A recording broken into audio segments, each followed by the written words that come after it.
স্বরাষ্ট্র উপদেষ্টা lieutenant general অবসরপ্রাপ্ত মোহাম্মদ জাহাঙ্গীর আলম চৌধুরী বলেছেন, অপকর্মের সাথে জড়িত থাকায় অনেক পুলিশ সদস্য কর্মস্থলে যোগ দিচ্ছে না।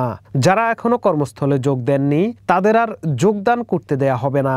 যারা অপকর্মের সঙ্গে জড়িত তাদেরকে কিছুতেই মাফ করা হবে না। 18 সেপ্টেম্বর বুধবার সকালে গাজীপুরের শফিপুরে বাংলাদেশ আনসার ও বিডিপি একাডেমিতে বাংলাদেশ আনসার এবং গ্রাম প্রতিরক্ষা বাহিনীর 40তম বিসিএস ক্যাডার কর্মকর্তা এবং 25তম ব্যাচ রিক্রুট সিপাহী মৌলিক প্রশিক্ষণের সমাপনী কুচকাওয়াজ অনুষ্ঠানে এসব কথা বলেন।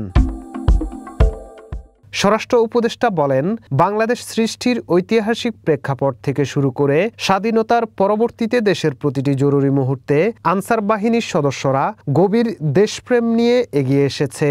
এছাড়া দেশের আইনশৃঙ্খলা রক্ষা সহ সামগ্রিক উন্নয়নে গুরুত্বপূর্ণ ভূমিকা পালন করেছে।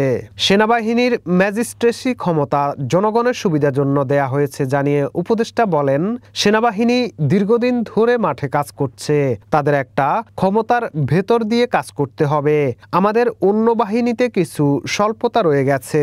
অনুষ্ঠানে প্রধান অতিথি তার বক্তব্যে ভাষা আন্দোলন ও মহান মুক্তিযুদ্ধে আনসার বাহিনীর গৌরদীপ্ত ভূমিকার কথা উল্লেখ করেন এবং একই সাথে তিনি জুলাই বিপ্লবের মাধ্যমে স্বৈরাচার সরকার পতনে শহীদ সকল ছাত্র জনতাকে কৃতজ্ঞ চিত্তে স্মরণ করেন।